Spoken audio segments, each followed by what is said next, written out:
Love lives here.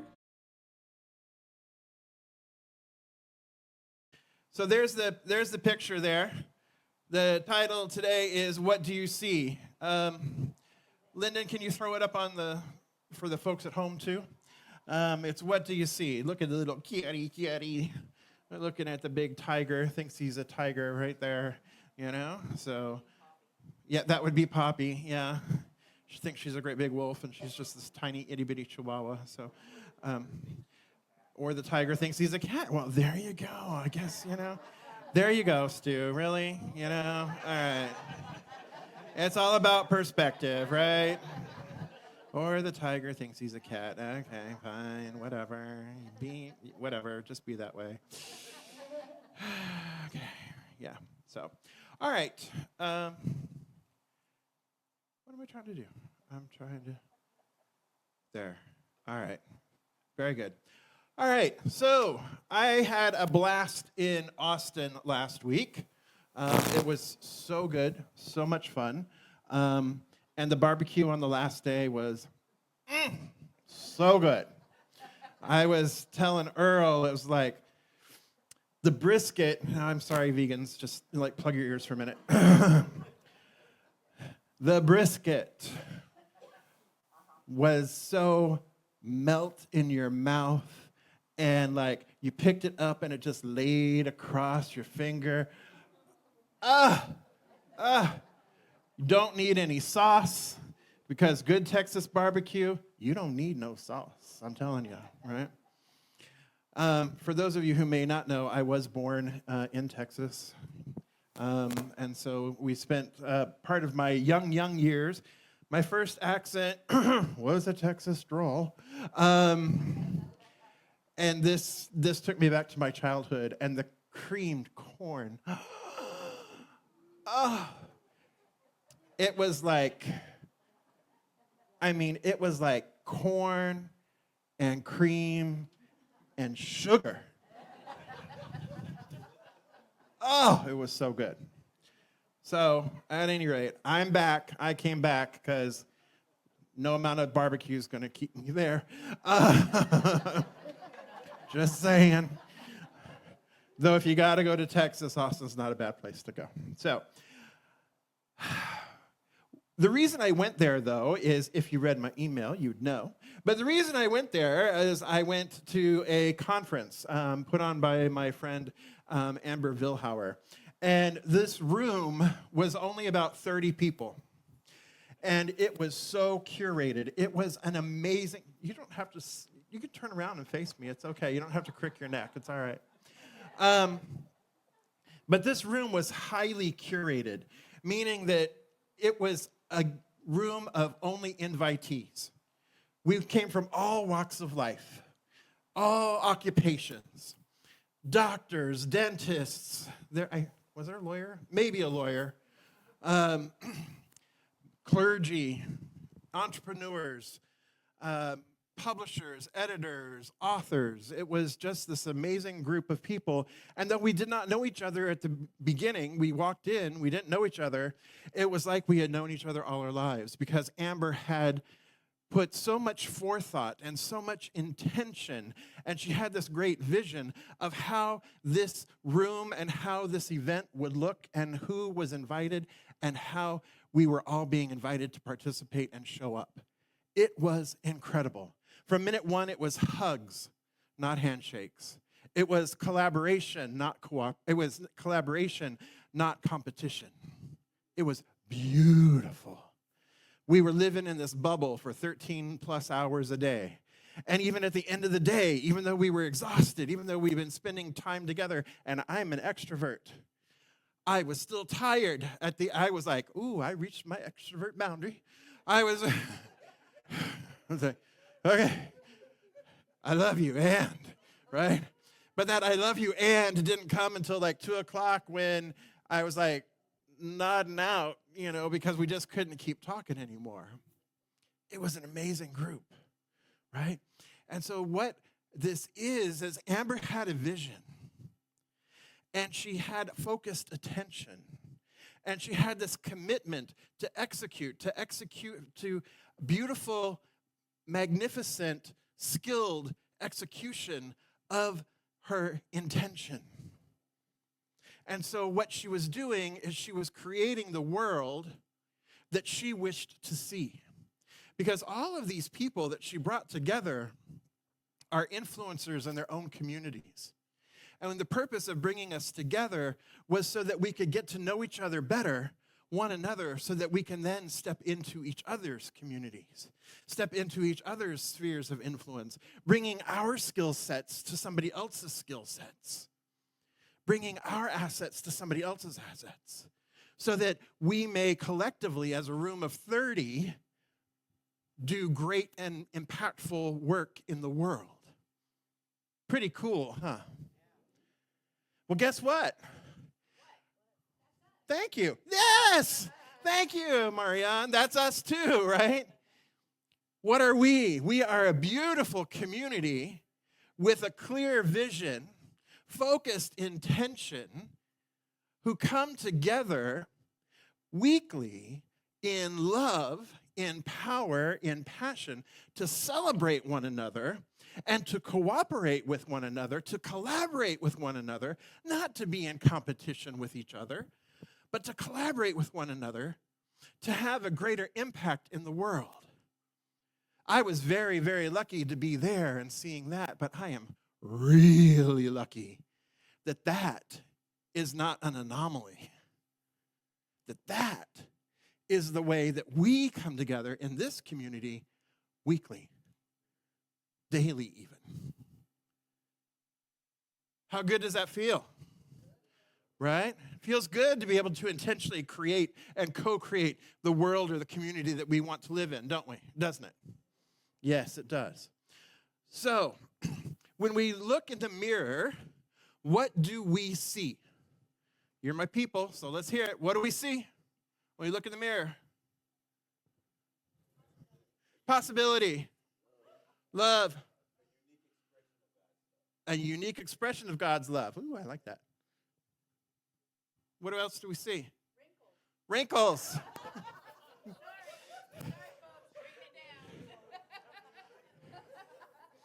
Cellulite, love handles. Probably not looking any further down than here, right? It's like, I'll just make eye contact. I'm not going to look any here. Right? Confidence, opportunities, beauty. So James took your word, but that's okay. There's only one, right? Right? When we look out into the larger world, what are we seeing?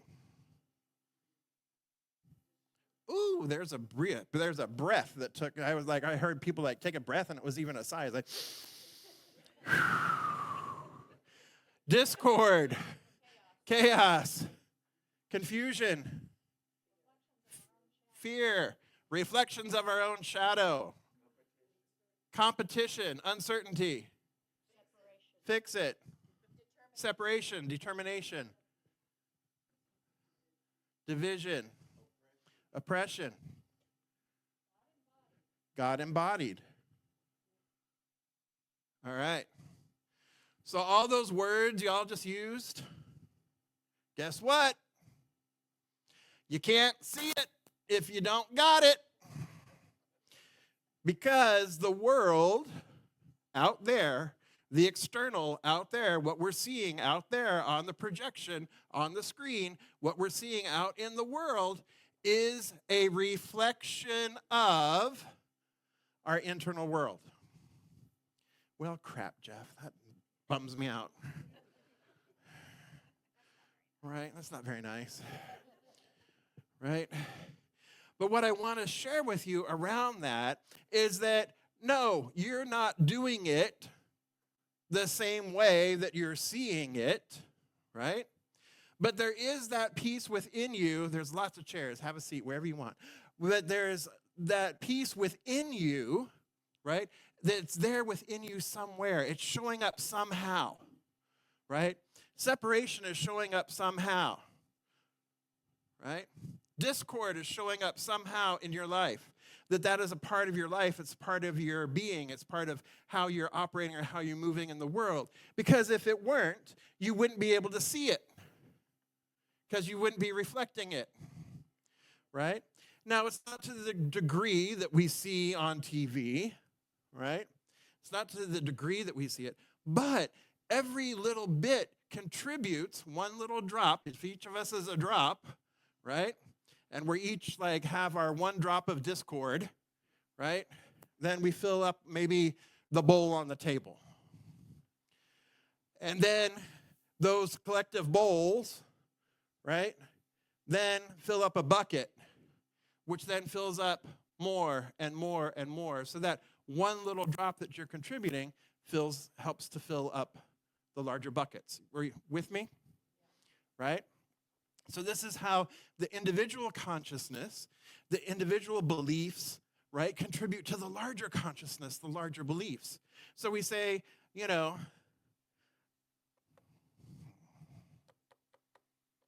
let's look at separation, shall we? Because that's a biggie, right?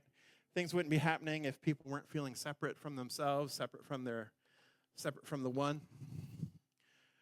So you're driving down the street.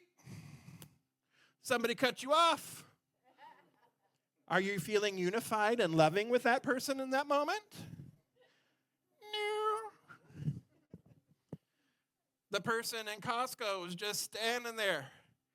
Back to my favorite thing, right? Standing there, trying out a Ritz cracker for the 2,300th time in their life, but acting like it's the first time ever. In your way, you need to go. Are you feeling unified then, my friends? No, not so much, right? I know it's a funny way, it's a funny thing to look at this way, but anytime that we are in separation, anytime we are experiencing separation, we are contributing to the larger separation. Now, this does not mean that we ignore the larger separation until I feel so unified that nobody and nothing can knock me off center. It's impossible to knock me off center, right? We can't wait until that time. That's not realistic. It's not even reasonable, because somebody somewhere along the line is going to come in and just go, boop. And you're going to fall over, right? So it's not possible. But what we get to do is we get to do our work out into the larger world, knowing and recognizing where the discord is, where the disharmony is, where the separation is, where all that stuff that you were talking about is, recognizing it. And then having a clearer vision, a higher idea, and a focused intention to then step into and do the work that is required for us to collectively make an impact and make a difference in the world. Yes? So we see that with some of the protests that we see happening, right? People are speaking up. They're recognizing certain things. They are speaking up. They are demonstrating. They're out there in the streets. They are active. They are activated. They are actively participating in trying and calling to affect change, using their voices to try and affect change, using their bodies to try and affect change. Yes? Right? Not all of us are called to all that work, but we are called to some piece of it. We are called to some way of taking action in our lives, and the way we take action, if we want to see something different out there, we have to have something different going on in here. And we have to start acting from that someplace different going on in here, that centered place that's going on in here, so that we can then begin to see, because that which we are looking at, we are looking with. And when we change the way we look at things, the things we look at change, right? So if I want to see harmony, if I want to see love, if I want to see peace, if I want to see joy, I've got to start finding it from within here and looking and activating it from within me. And then collectively, we get to activate it together.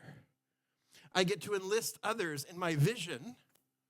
I get to enlist others in the joy or the dream. And then we work collectively, we work collaboratively, we cooperate together to make the change, to be the change, to see the change. Yes?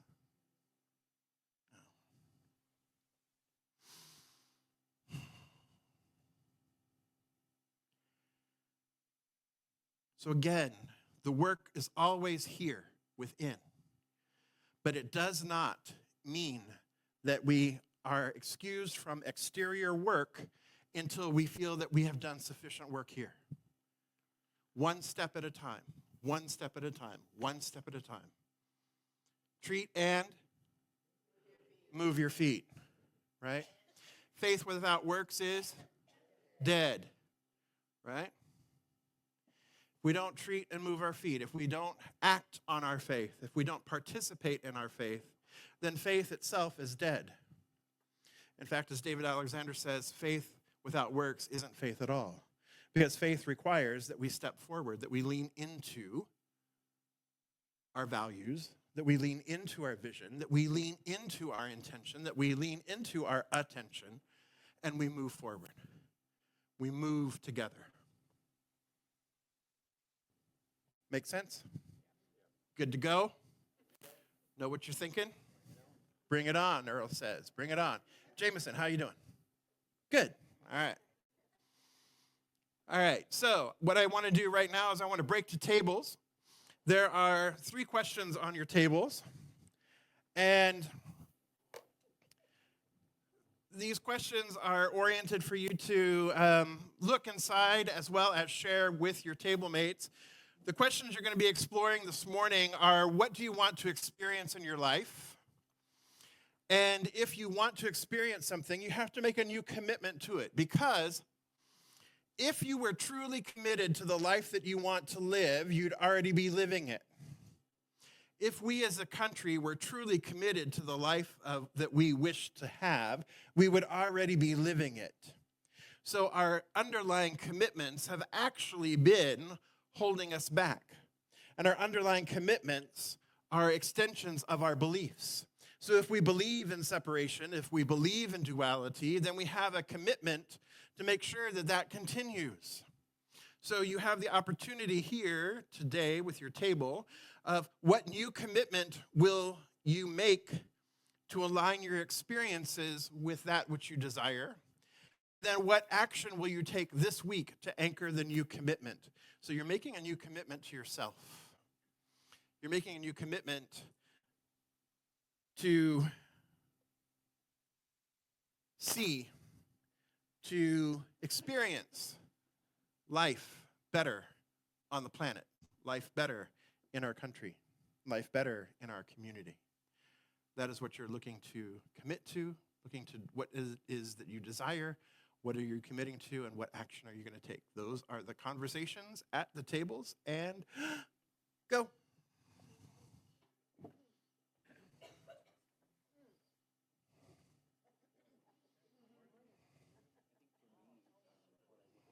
Your homework for this week, and band, you can hold on for just a second, okay? So your homework for this week, my beloveds, is walk your talk, right? So you experience the life you're most committed to. So make a commitment to yourself that will move you in the direction of your vision. Then focus your intention and attention on your commitment. Take action on your commitment. And what I invite you to do is I invite you to start small so that you can gain confidence and momentum. And it creates a flywheel that then allows you to keep on walking. And then when you look in the mirror that is the world, you are beginning to see the reflection of that which you are bringing to it, of that which you already are, whole, perfect, and complete, just as you are.